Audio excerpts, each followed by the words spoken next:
Good morning, everyone. So good to see all of you today. My name is Malcolm Young. I'm the Dean of Grace Cathedral, and it is such a blessing to be starting our new forum season today. So we have a few people who are still finishing with the church service upstairs, and they'll be on their way down, so you'll see them as they enter. But I really wanted to start on time. We have such an important guest today, and we have a lot to learn from him, and I just didn't want to shorten it in any way. This week, the Global Climate Action Summit brought 4,000 elected officials, business executives, and environmentalists from 6 continents to San Francisco to address carbon emissions and climate change. Hundreds of people also convened at Grace Cathedral for our multi-faith service of wondering and commitment, and for more than 25 workshops. Each year, the cathedral chooses a theme for inspiration and reflection, and this year our theme is truth, and climate change in its urgency has become a key truth for us. Our guest today is a longtime advocate of climate action.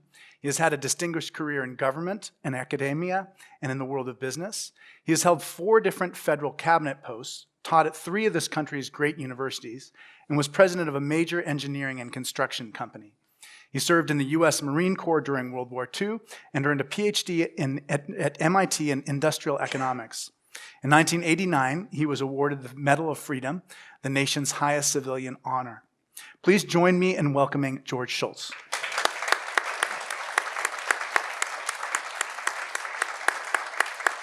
I also sang in the choir at St. Paul's Church in Englewood, New Jersey. That's good. And for today, that'll be a helpful experience.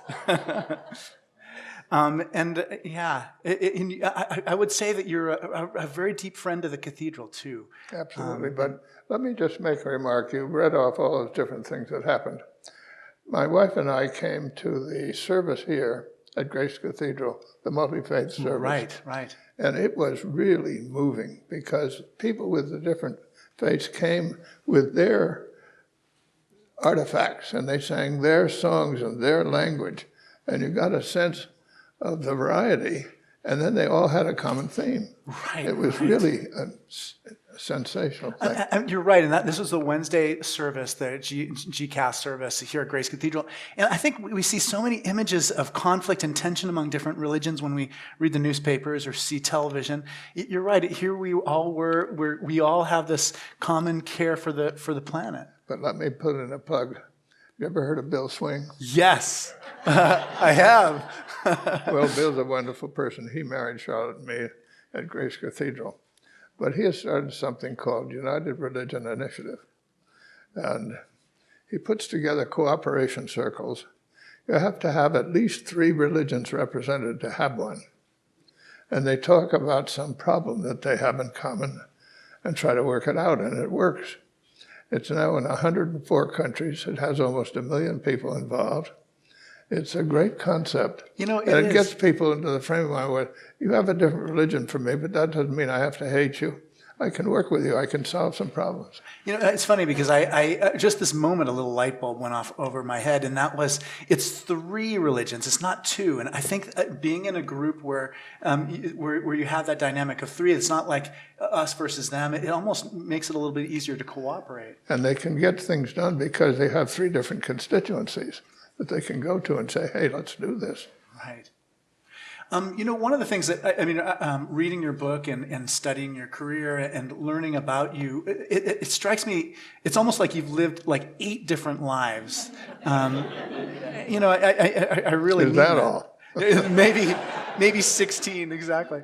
But I think about what it was like when you were a boy and what your childhood memories of nature were. Like, what did it mean to you? What do you remember from being a boy and from being a child? Well, I remember my parents. They really took good care of me. And when I was 8 years old, my father came to San Francisco to do some work. It was a 1-week trip, and he took me with him. Wow. We rode on the train. We stopped at the Grand Canyon. We went to Salt Lake City. I found out you can't sink in the Salt Lake. And I have a picture of us at Kezar Stadium. Oh. But I can remember going to the place where they turn the cable cars around. Right. A big image. But the big thing was I spent a week with my father. And we just enjoyed things together. Yeah. And my mother was a great role model. She liked things to be perfect. She set a standard. Yeah, So I remember these things. And just how important it is. Then she was, her father was an Episcopalian missionary in Shoshone, Idaho. And I went there once, and I think I identified the church that he founded. But anyway, he died when my mother was really young, and his wife died also. So she went back to New York City and was brought up by her father's brother. We call him Uncle George. He had All Souls Church in New York City. That's where she grew up. So you can believe me, when I got a little old enough to be in the choir, I was in the choir. Our young men who are in the choir are going to do great things too. I just look at them and they're so disciplined and so dedicated to their work. They really are inspiring. And they're just boys, but they sing at such a high level. You know, I wonder, I remember reading in your book, your autobiographical book, just about when the environments first became an issue that people recognized, that when people were really starting to see that there was a problem. And it felt very much like you were really on the ground floor of recognizing, you know, what was coming up. And maybe you could talk a little bit about just how you began to be conscious of just what the environment was going to demand for the future, what we needed to do. Well, here's sort of my biography on this subject. When I was Secretary of Labor in 1969, I was made the chairman of a cabinet task force on the oil import program.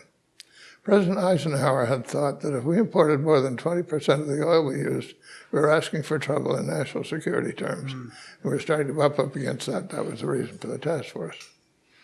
And we made obvious recommendations that we try to reduce our imports from the Middle East because it was so volatile, that we have a storage for a little insurance policy, that we change from a quota system to a tariff system so we'd get the revenues, and group of things. And we also said, we've been studying this for 8 months.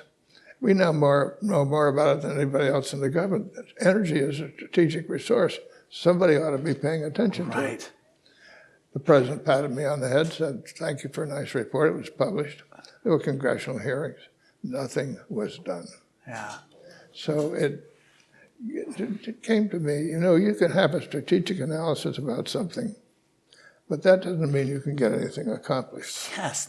So a few years later, I'm Secretary of the Treasury, and here comes the Arab boycott.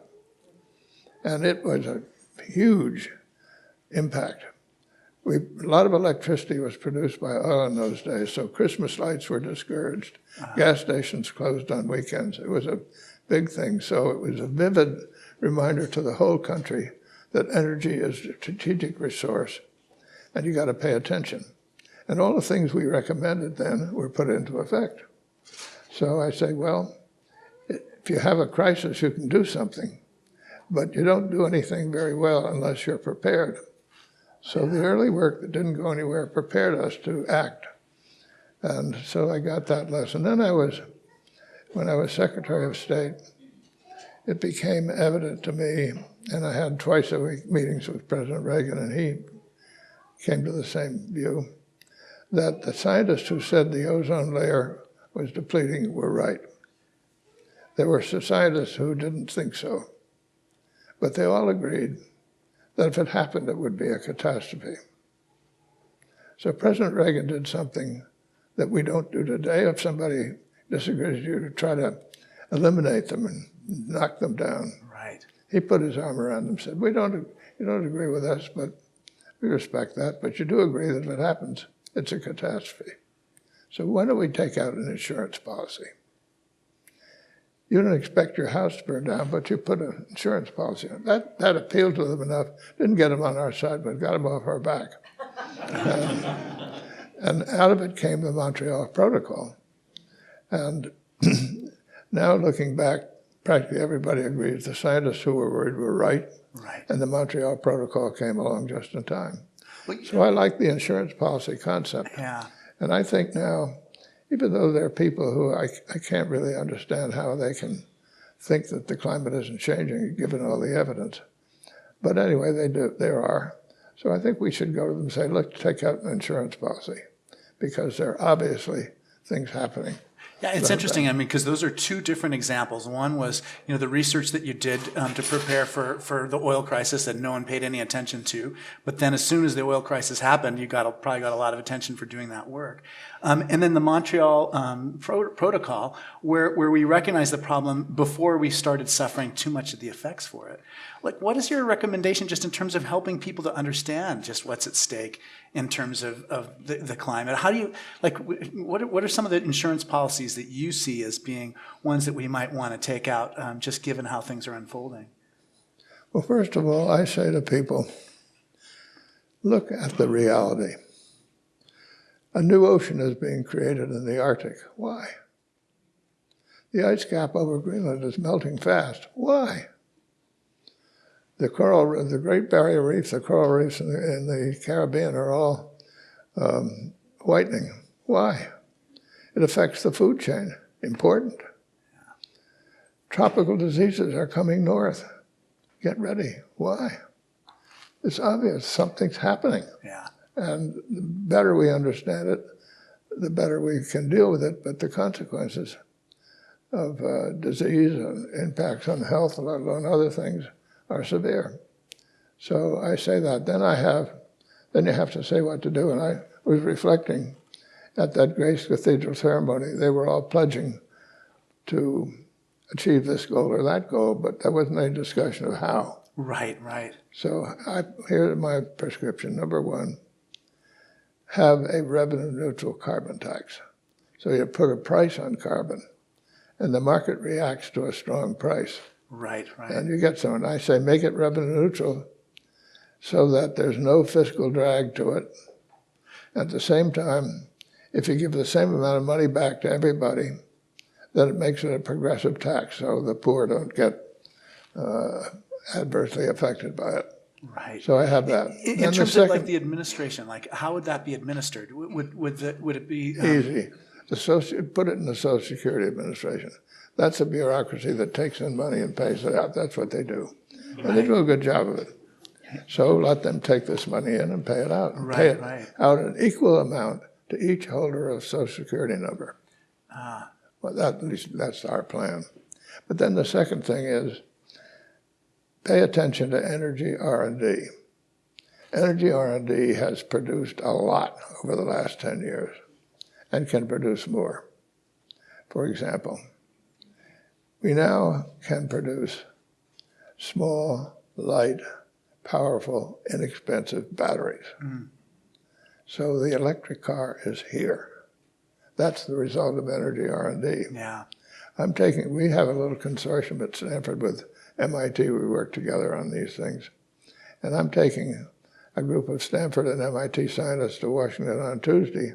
We're going to try to get some people in Washington to pay attention to R&D, and we're going to tell them some of the things that are happening. For example, we are on the cusp of knowing how large-scale storage of electricity. That takes the intermittency problem out of solar and wind energy. Right. And that's a big deal. Right, exactly. Very because big when deal. the sun's not shining or the wind's not blowing, you still need a source of energy. And if you had batteries, then you'd be able to soar up So you put the energy in when it's created, and you take it out when you needed it. Furthermore, in case there's an attack on our grid, which everybody says is going to happen, then if you have some storage, you've got a little insurance policy. So it's like more for security reasons too. Right. So if you do that, support the energy R&D, and it's going like gangbusters. For example, we now know how to take carbon out of the air. So that's a big deal. You're trying to restrict how much you put in, but if you can get some out. Trouble is, it's now too expensive. But at least we know how. Now we can start working it down in cost and look at other things. Right. But anyway, my point is that energy R&D is very productive as creating the ways in which we can deal effectively with the problems that we have. Yeah, so they're, on the one hand, research and development into new technologies. On the other hand, reducing emissions through carbon tax. When it comes to the carbon tax, who are your allies? Like, who are your other people who are advocating for this kind of plan? Well, we have quite a consortium by now with a lot of people on board, Democrats and Republicans, and a lot of companies have signed on. I say, Democrats and Republicans, and people say, well, then it's bipartisan. I said, it's bipartisan, but that's not the point. What you want is something that's nonpartisan. This isn't a partisan issue. This is a problem that we all have, Right. and let's do something about it. Yeah. Well, that's good. I'm gonna expand my vocabulary and start using that expression too. Well, that's the way President Reagan approached things. Our big tax plan in 1986 passed the Senate 97-3. Yeah. Our INF treaty, nuclear treaty, was ratified 93-5. Right. So these were nonpartisan. Right, exactly. I wonder, you talked a little bit about President Reagan's kind of more non-confrontational approach, just saying, hey, let's take out the insurance policy, then we'll see who's right, and if we'll mitigate against the worst outcome by doing that. That's something that it sounds like you may have learned from him in terms of how you address political problems. What did he learn from you, just as a kind of fellow? I don't know. No, maybe not. But here's an interesting experience I had, that when we took office, the Soviets had invaded Afghanistan, and President Jimmy Carter cut off all relations. No athletes to the Olympics, Gromyko not invited to Washington, nothing, no contact at all. And I remember my friend Helmut Schmidt from Germany came over. He was a great friend of mine. And he said, George, the situation is dangerous. There is no human contact. So it was a struggle, but I got permission to have Ambassador Brennan come once a week. And the announced purpose, and we stuck to it, was if we see a little weed, let's get it out before it grows. We don't need any more problems. That's what we did. So I was returning home from China. I was lucky to land at Andrews Air Force Base because it was snowing. Snowed all day Friday, snowed Friday night, snowed Saturday. The Reagans were stuck in the White House. And our phone rings. And Nancy says, how about you two coming over and having supper with us? So we go over, and the four of us sitting around. And all of a sudden, they're asking me about the Chinese leaders. What are they like? Do they have a sense of humor? Can you find their bottom line? What kind of people? How do you deal with them? Then they knew I dealt with the Soviets when I was Secretary of Treasury. So they started asking me about them. And I'm sitting there, and it's dawned on me, this man has never had a real conversation with a big-time communist leader. Yeah, and he's dying to have one. Wow. So I said, Mr. President, next Tuesday afternoon at 5, Brennan is coming over for our weekly chat. Why don't I bring him over here and you can talk to him? And he said, that's a good idea. It'll only take about 10 minutes. I could see he and Nancy had discussed this. He said, I want to tell him if his new leader, Andropov, had just succeeded Brezhnev, is interested in a constructive conversation, I'm ready. That was a blockbuster piece of news. Nobody else knew that but me. But it showed me where his gut was. And so that was a major opening. But then he came over, and he wasn't there for 10 minutes. He was there for an hour and a half or so. And we talked about Soviet Jewry. He had names and places. It wasn't just generalities. And he talked about the Pentecostals rushed into our embassy during the Carter administration. They were still there. Right. They couldn't expel them because they'd probably be killed. But they were there. It was kind of uncomfortable. He kept saying to them, it's like a big neon sign you've got in Moscow saying you don't treat people right. You don't let them worship the way they want. Don't let them immigrate. You ought to do something about it. So if you get, all I wanted is something to happen. I won't say a word. I just wanted to happen. So writing back to the State Department, Brennan and I exchanged, we said, let's make that our special project. So we exchanged pieces of paper back and forth. I had to assume his were cleared in Moscow. And I got one that I thought was pretty good, and I took it over to the president. I said, Mr. President, please don't call in your lawyer. He'll tell you can drive a truck through the holes in this memo. But I have to believe, with all the background of this, if we get them out of the embassy, they'll be allowed to go home and eventually emigrate. So we thought about it and talked about it, and then we rolled the dice, and we got them out of the embassy. And they were allowed to go home. And then they were allowed to emigrate. Not only them, all their families, about 50 or 60 people. It was a giant event. Yeah. And I always thought there was something special about that because on the one hand, he saw you can make a deal with these people and they'll carry it out. Right. They saw the same thing. They knew how tempting it was for an American politician to say, look what I did. He didn't. He said he wouldn't talk. He didn't. Right. So you can trust him. And all these things, even with your deep adversaries, I think a rule is to say trust is the coin of the realm. If you can develop a trusting relationship, it's not only big-time diplomacy, but just personal relationships. If you trust somebody, you can work with them. If you don't trust them, yeah.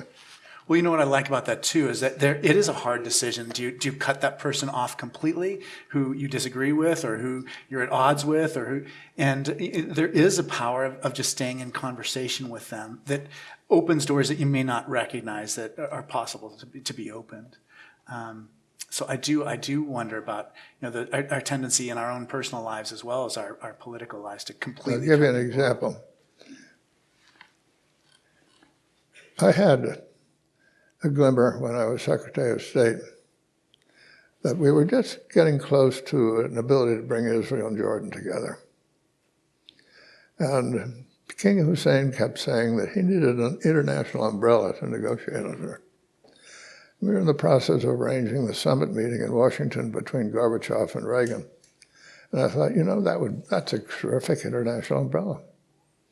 So I went to the president and made my pitch, and he said, okay, but first you have to go to Israel.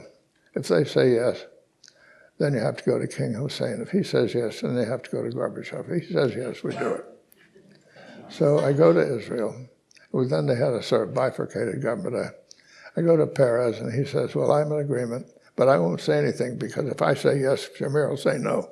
Right. So I won't say anything, but you got me in your pocket. So I go to Shamir. We have a long meeting, and he said, I'll decide the next day. And I was off to university for the day. My staff worked. And we had arranged that Shamir and I would have a private dinner to talk about Soviet Jewry. And then we'd have a big meeting, and he would say what he thought. So I get back, and my staff is there, and they say, we're either going to have a long meeting or a short meeting. I said, what do you mean? Well, if he says no, it's a short meeting. If he says yes, then we're going to be up all night doing side letters and MOUs and whatnot. I said, well, that's what you're here for. So I go over, we have our nice dinner, and then we have the big meeting, and everybody's waiting, and so Shamir speaks. And he picks himself up, he says, looks at me, and he said, Mr. Secretary, you know our dreams. You know our nightmares. We trust you. Go ahead. That was it. Yeah. Trust is the coin of the realm. Yeah, definitely. And I think in all personal relationships, it's very important to have that element of trust. One of the biggest environmental problems for me is one that we just don't talk about as an environmental problem, but as the problem of nuclear weapons. We're so vulnerable to nuclear weapons, and I just don't understand why we don't talk more about that. Why there's not more of a conversation in this country about what to do about these extraordinary weapons that can just destroy everything. I think you're absolutely right. There are two things that can wipe out our world. One is nuclear weapons, and the other is climate change. And we need to work on both. In the Reagan period, President Reagan thought nuclear weapons were immoral. And our view was we should eliminate them entirely. And we gradually had negotiations with the Soviets, and we brought them down. They're a third of what they were at the time of Reykjavik meeting. And at the Reykjavik meeting with Gorbachev, we did talk about eliminating nuclear weapons, but we weren't able to close the deal. But at least we put the subject up on the table. Yeah. And there was a lot went on for quite a while. We wrote an article, me and Bill Perry, who'd been Secretary of Defense, Sam Nunn, who'd been chairman of the Senate Armed Services Committee, and Henry Kissinger, four of us in the Wall Street Journal calling for a world free of nuclear weapons. That had a huge impact. So things were working. And now it's sort of turned the other way. Nuclear weapons are proliferating. You got to say, if a country like North Korea can create a nuclear weapon with all the delivery vehicles and so on, anybody can do it. Right. And I was over at Livermore National Lab with Sid Drell, the late Sid Drell. Sid Drell was one of our country's eminent physicists. And his office at Hoover was right down the hall from mine. We were great friends, and we talked. So we go over to Livermore. And the scientist who was showing us around is a friend of Sid's. And he has a new 3D printer. And he's like a kid with a new toy, telling us all the things he can do with this thing. And he says to Sid, "You give me fissile material, Sid, and I can program this machine to make a nuclear weapon." Yeah. Yeah. It's the art and science of making a weapon out of fissile material is known. That doesn't mean you don't have lots of problems in putting on a missile and so on. But to make the weapon, after all, the Hiroshima was just a bomb dropped. Right, exactly. That's exactly right. But now, the modern nuclear weapons, if one were dropped in the Bay Area, it would incinerate. There'd be no more Bay Area. Yeah. And if you have a nuclear exchange of any magnitude between two countries like India and Pakistan, it's a global event. Yeah. So we got to do something about it. And the countries that have the most are us and Russia. And I have some quotes from Putin made last October where he says that he believes in a world free of nuclear weapons and Russia will work on it. And then he gives all the other things. And I always say nothing you say matters before the but. Right. So he had a but. And we have, in our nuclear posture review, we start out by saying we believe in a world free of nuclear weapons, but then we have all this other stuff. But the belief is there, and somehow or other, we need to work around to get it. If we could somehow get something going with the Russians the way we did once, that would be the way, but it's very difficult now. Maybe there are other ways. For instance, we had a group of people from Pakistan down at Stanford recently, very high-level people. And Bill Perry and I suggested to them, why don't you take an initiative with India and say, let's eliminate the nuclear weapons we both have. And if you can get that going, invite other people, other countries that have nuclear weapons to join you. Right, right. Maybe this is a way to get it going. But anyway, we keep working at how to go about this because it is really vitally important. It can happen in a flash, and then bingo, you've done Right, it. exactly. We've seen just accidents just that snowball, and we can imagine that too. It's funny because in a way, there's two ways of solving a problem. The one is this problem happens, and then everybody realizes that we have to do something immediately, like the oil crisis. And then the other is how can you be wise enough to anticipate that something might happen and take the steps before it happens? Yeah, But after a nuclear war, it's too late. Yeah, exactly. No, completely, exactly right. I wonder about the strategy you described about Pakistan and India reminds me a little bit about the Global Climate Action Summit this week. That if the federal government is going to take action, then state, local, and non-government actors may do that. And I wonder what your opinion on that is. Just do you think that the Global Climate Action Summit was a success? Is that a good way of moving forward on the climate problem? Well, I think the summit that we had here in San Francisco was a very significant event because it got a lot of attention. And it gave people a sense of this is a reality. There is a huge problem. It's very consequential. And there was also a certain sense you can do something about it. It's not a hopeless cause.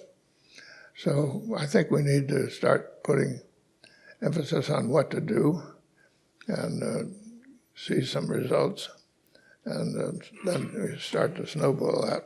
That's why I'm going to Washington. I think I said this earlier, Tuesday.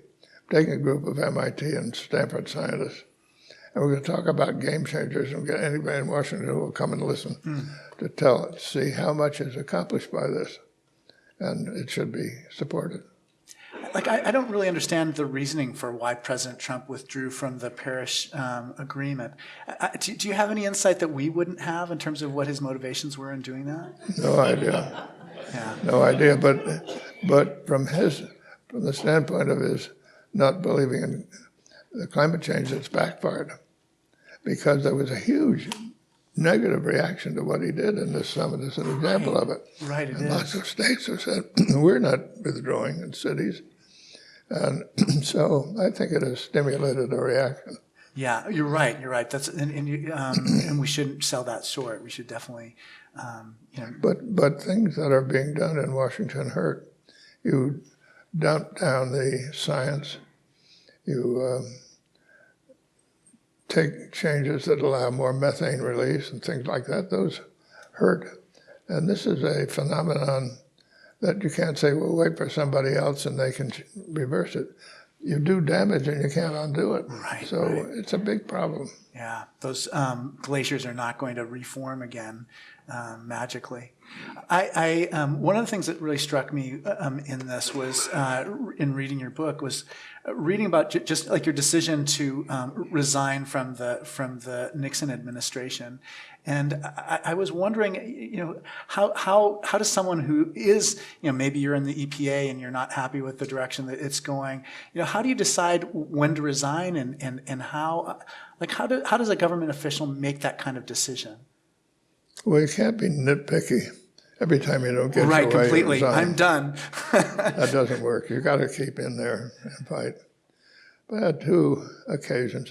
Actually, President Nixon did a lot of really good things, not just in the, he's noted for the opening to China, but an example, he decided in October 1970 to desegregate the schools in 7 southern states. This is like 30 years after the Brown decision. They're still segregated in 7 states.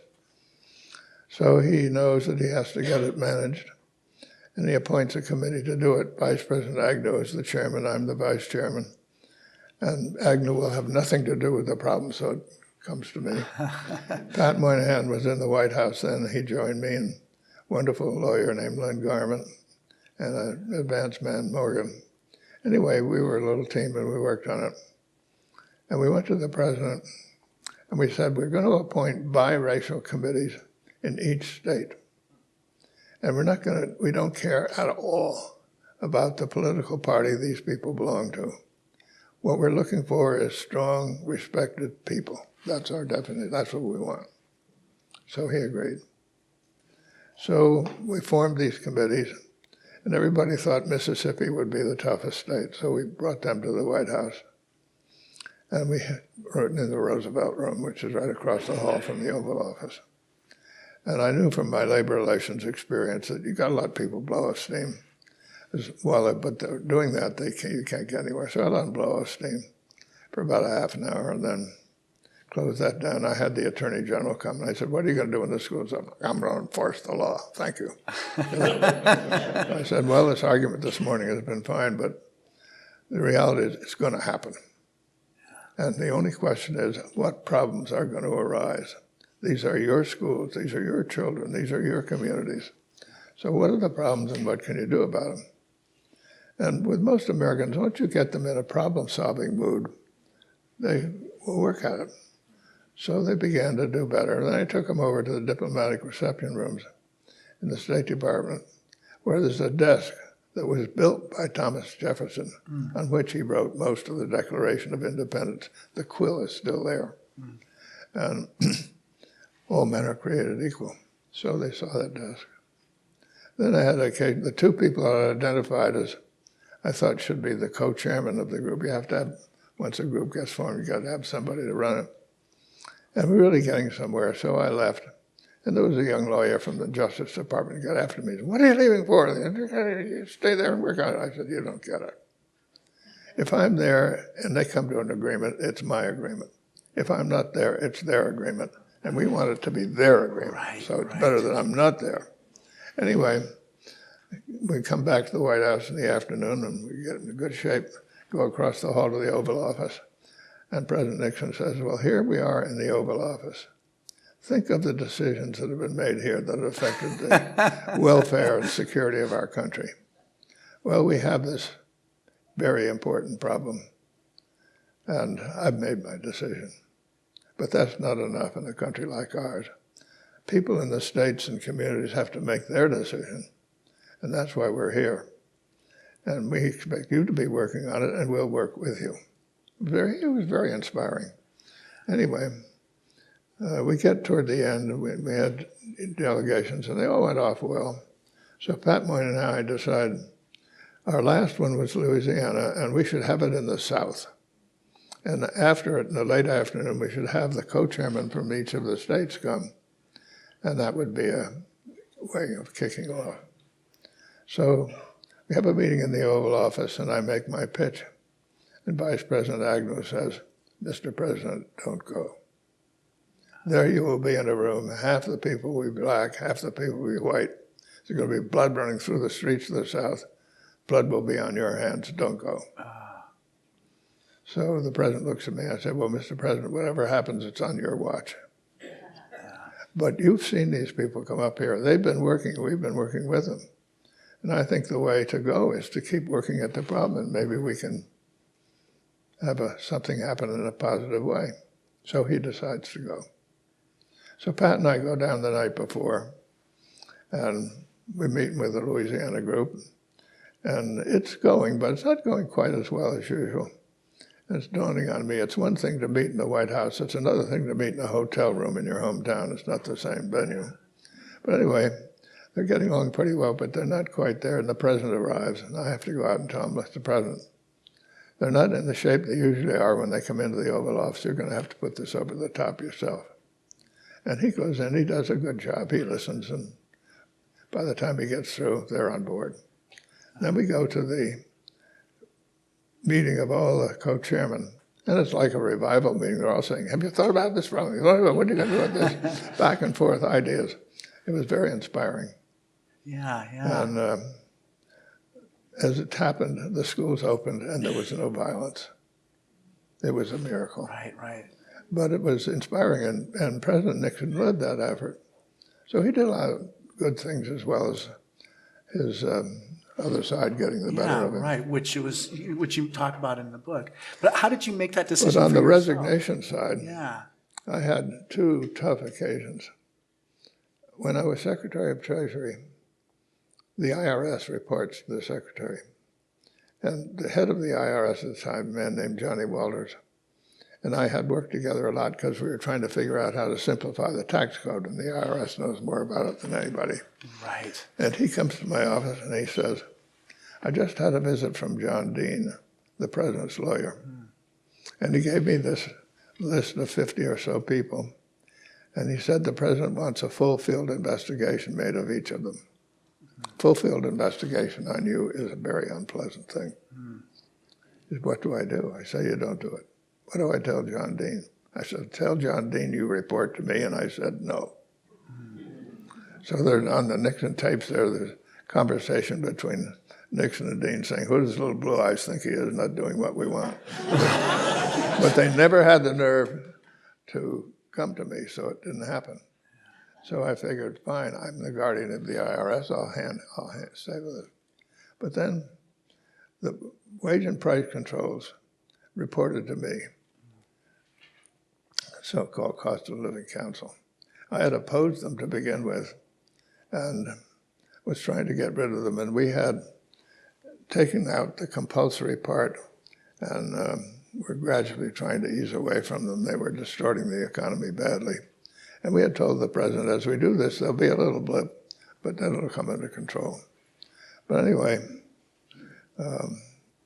he gets nervous about it, and he calls us in, and he says he's going to reimpose the tough wage and price controls. This is now reporting to me. And I said, "Well, Mr. President, it's your call, but I think it's a bad mistake. It'll hurt the economy. So you're going to have to get yourself a new Secretary of the Treasury."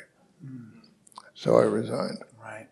But there was an issue of major importance reporting to me. My advice was not taken, and I felt I should get out of the way.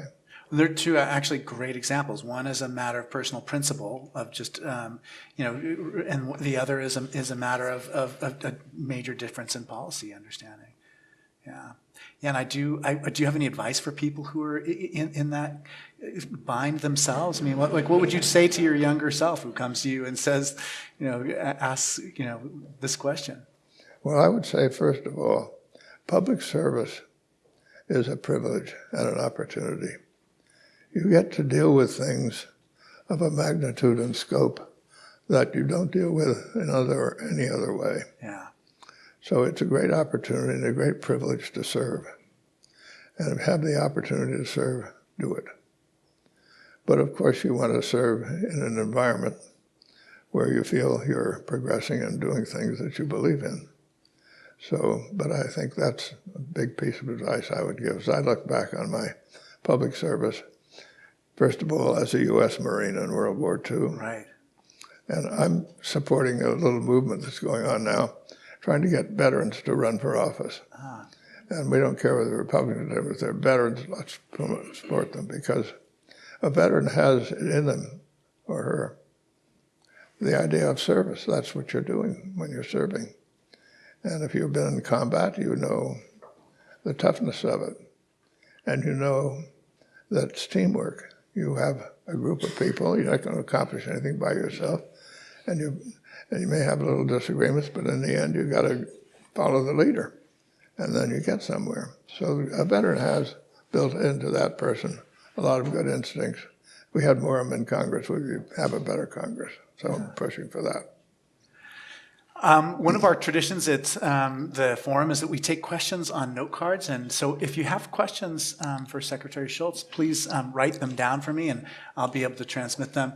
One of the things that struck me was when we were talking earlier about the vote totals for different legislation when you were in government. You'd have overwhelming support for these different policy agendas. I wonder, where we got away from that. It does seem like we're in a more partisan environment right now, and I don't know if you have an idea where it came from. Is it from talk radio? Is it from the internet? Is it from social media? Like what is making politics seem so much more divided than it did at earlier stages of our lives? I think that we are seeing the effects of this huge flow of information that's coming at everybody. Some of it's right, some of it's wrong, some of it's deliberately false. Yeah. And you're trying to sort it out all the time. I think it's making the problem of government more difficult. And so you got that part of it. Why the partisanship is the way it is beyond me. But it gets to the point of trust. And I think you want to have people in the government who you trust and who trust each other. So I have the feeling that we're going to see a new federalism emerge, where you get more of the decisions made closer to where we are. So here's a mayor, we know the mayor, and so that's a person we can identify, and the state, and have less of the decisions made at the federal level. Let me give you an example. It's clear that the federal government has to take control of our borders. That's a federal responsibility. No individual state can do that. But then whatever happens, happens. And we had a woman in Oakland a few months ago who came illegally about 20 years or so ago. She had 3 children. 2 of them have grown up and they're working. She's working as a nurse, doing a good job. They expel her. And we all say, this is not us. We wouldn't do that. We don't like that. So I say, once whatever they do on the border they do, then let's us make the decisions about what to do about people like that. Right. And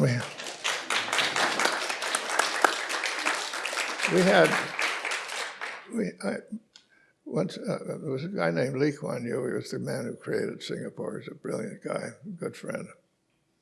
And one time he came here to San Francisco, and I said, well, Harry, welcome. We're glad to have you here. Why are you here? And he said, well, something's going on down there at around Stanford, the Silicon Valley, that is unusual, and we think we ought to find out about it in Singapore, and maybe we can learn something and do it too. And I said, well, how are you going to go about it? He said, we're going to create a venture capital firm and make ourselves part of it. That's the way we're going to learn what you Americans are doing. And I said to him, well, when you get down there, what you're going to find is there are people there from all over the world. And he said, I know that, but it can only happen in America. So we attract the best and the brightest. We also attract the people who will pick the strawberries. And I say, let's keep it that way. So here's a question from a friend of mine. She signed it.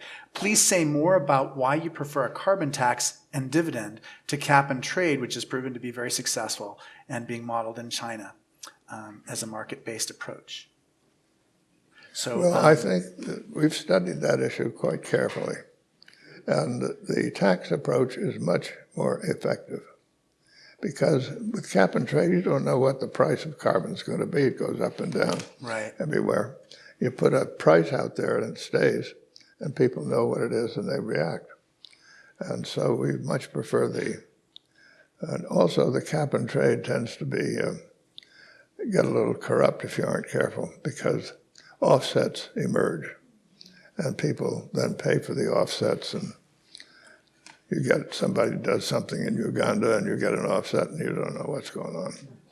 That had ruined the one in Europe. So I think it's much preferable. What is the biggest difference between Presidents Reagan and Trump for this? They're tough questions. Well, President Reagan was governor of California for 8 years. California is a big state, diversified, complicated. Being governor of California is about as good training for being president as you could get. Yeah. And he did it well. When he left office, California was in much better shape than when he entered. So he knew something about the problem of governance. And President Trump has never been in a government position before.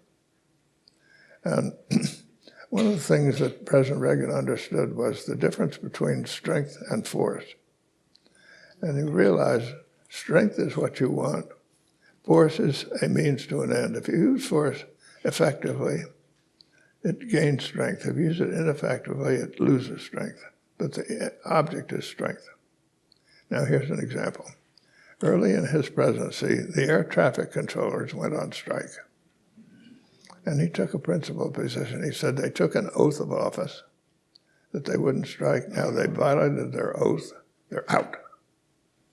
And all over the world, people said, is the man crazy? These are people who keep the planes flying. But he had learned from his experience as governor of California that execution is part of the game. And he had as his Secretary of Transportation a man named Drew Lewis, who had been chief executive of a large transportation company. So Drew understood the problem, and he was do something about execution. So we put management people in the towers, and we got a little military support, and a very aggressive recruitment and training program. We kept the planes flying. And all over the world, people said, hey, watch out, the guy plays for keeps. So that was an action that built strength. Yeah. And then other examples. The turning point in the Cold War was the deployment of ballistic missiles in Germany. It was the turning point. It was a huge thing. The Soviets did everything they could to block it. Our alliance held firm. So it was a huge exhibition of strength. There was no shot fired, but it was the turning point. Here's a question. Do you believe nuclear energy is part of the carbon-free energy solution? If so, how should the government encourage new nuclear plants? I think it is part of the solution. And nuclear power plants can be operated safely and successfully, as we have shown. We have the biggest fleet right now, but it's declining.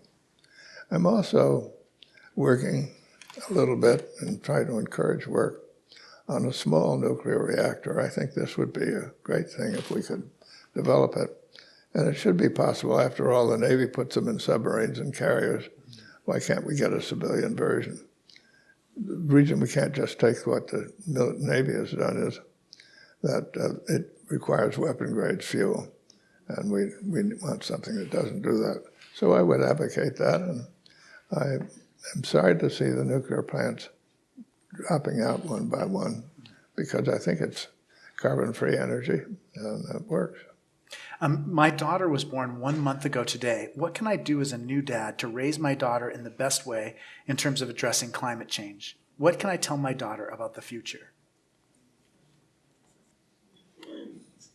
Well, I think with children, I have 5 children. I have 11 grandchildren, and I now have 6 great-grandchildren. And the great-grandchildren, I watch them. Gerald and I had 5 of them last summer with us. They're more fun to watch. They are curious about everything. The oldest is 7. Their energy is just amazing.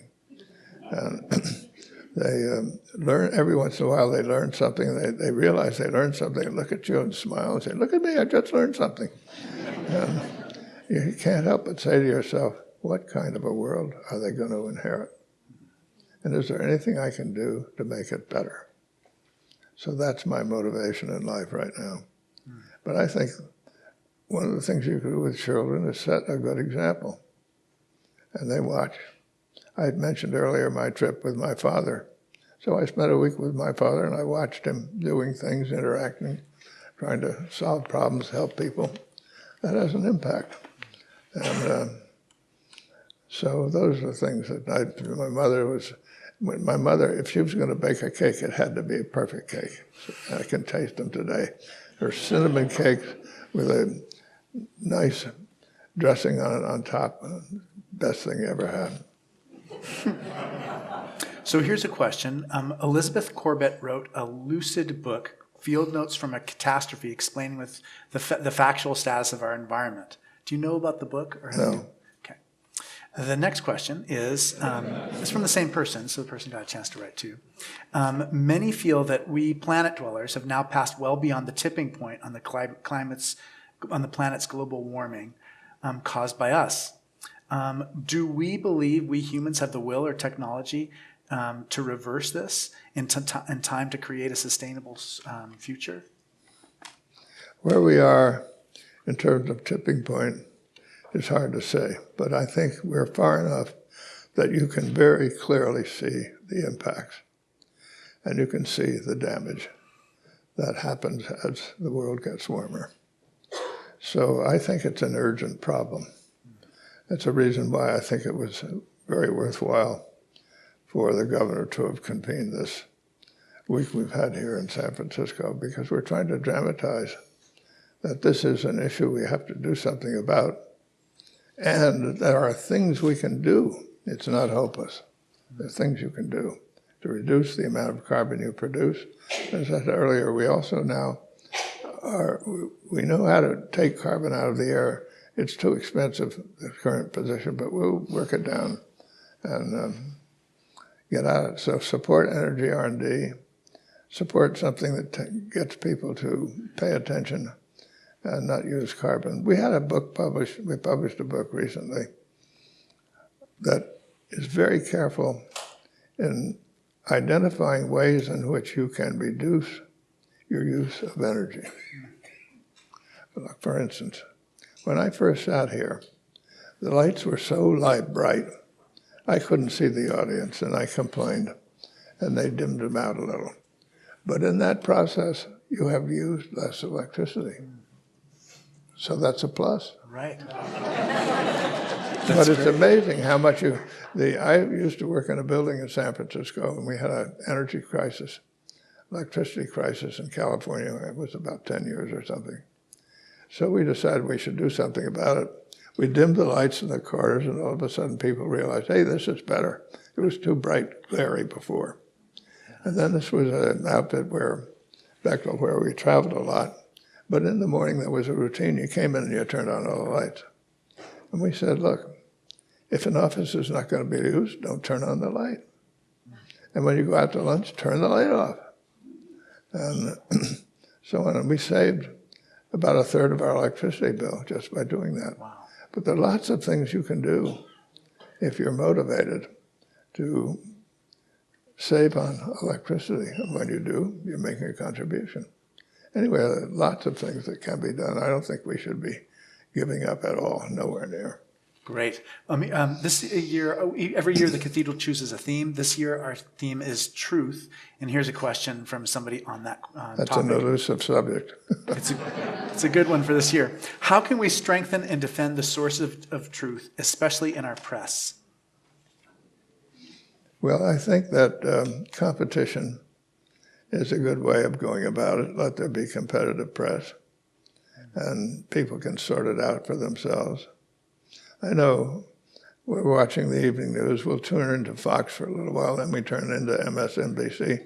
We see, you don't know that there are two worlds. They don't resemble each other. Right. But anyway, I think people have to sort it out for themselves. But it's a major problem. Yeah. Under President Trump, America has lost the world's trust. Do you think it can be regained? And if so, how? Well, you have to have an ability to do the right thing and to stand up for the right thing and conduct yourself with dignity. I have been around lots of presidents, and you like to feel the occupant of the Oval Office is somebody you could admire, whether you do agree with them or disagree with them. My first contact was President Eisenhower. I served at his Council of Economic Advisors. He was a wonderful human being. He was easy. He was smart. He set an example in the way he behaved. And you had to like him. Everybody liked I like Ike. But everybody liked Ike and trusted him. There was a skit when he was first elected president. People weren't sure what he stood on, this or that. There's an institution in Washington called the Gridiron Club. And each year the press gives a dinner, and they lampoon the powers that be. So they were worried what he thought, and they were reduced to interviewing his caddy. So a reporter says to caddy, "How does he stand on antitrust?" The caddy says, "There ain't an ounce of bounty in that man. He trusts everybody." But the point was, it was so true because he was not so much against things as he was for things. He wanted to create things better, and he trusted people. And if somebody doesn't deserve to be trusted, then you get rid of them, but you start by trusting. And the American people, in the end, they trusted Eisenhower, and he trusted them. So I think he was a great example. And JFK, some of the things he did I didn't like, but a lot of things he did I did like. But people trusted him as a young person who came in and had great phrases and good. Lyndon Johnson, I didn't know that well, but I had one interesting encounter with him. I was at the University of Chicago, and I had been studying the Chicago labor market, and I became very concerned about unemployment in the ghettos. And all of a sudden, I'm invited to the White House. And it turned out that President Johnson was worried about that problem, too. And he had a pattern that I didn't know about before, but he had a pattern of getting a little group together to study some issue that he was interested in and give him ideas. So he asked if I would chair one on unemployment in the ghetto, and I said, yeah, I'll do that.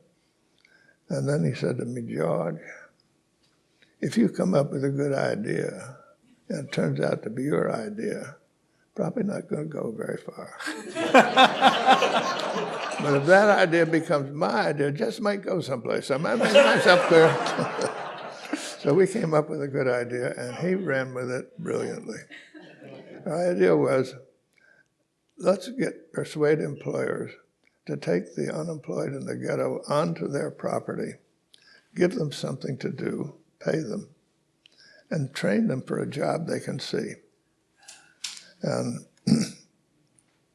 he got Henry Ford to chair it. We had businesses all over the country signed up, and it really worked. A lot was done.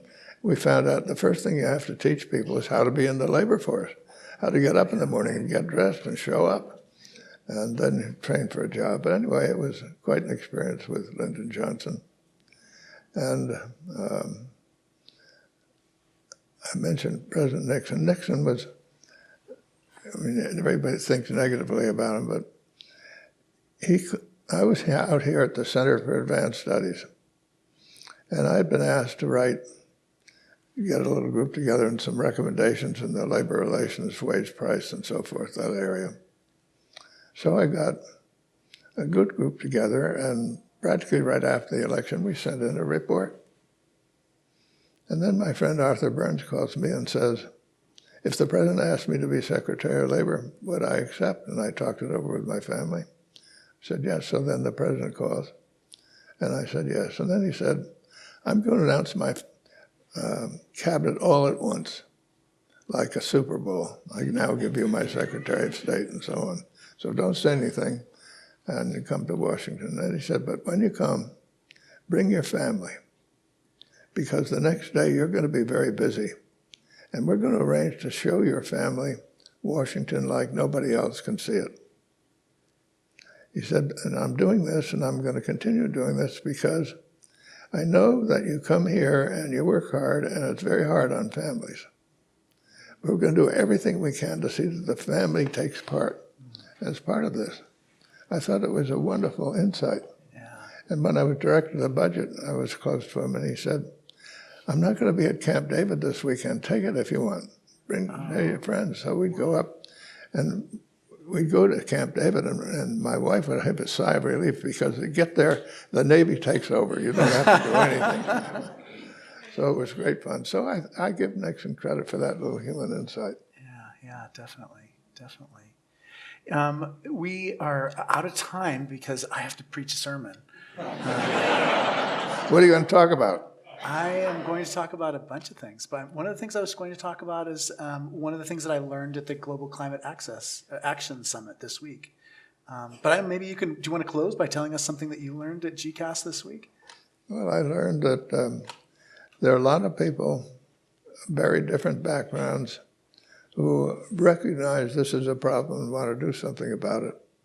And I keep thinking about the ceremony at Grace Cathedral. Yeah. Where you had all those different religions. It was so moving, and it just brought it home to you vividly. This is a global issue, and people of great variety think so and are willing to work on it. So it's very encouraging in that sense. As I said, though, they kept saying we're going to accomplish this and that, and my reaction was, how are you going to do it? Right. You've got to start being clear to people, here's some things you can do that will work. Yeah, exactly. And Mark Andrus, the bishop, basically was at a conference with Jerry Brown, and Jerry Brown said we should have everybody come to San Francisco. And he basically raised his hand and said, well, why don't we have the world religions gather at Grace Cathedral? And, it's almost required something of this magnitude to gather the religions together, because it's almost like it needed to be this big for us to begin to start cooperating. But we're so grateful that you could be here today, and our prayers are with you as you go to Washington this week. We are praying for your success in raising people's awareness about the global climate change. There are a few questions in here about how do you change senator and congressmen's minds about global climate change. But if anybody can do it, I think you're the one. Thank you.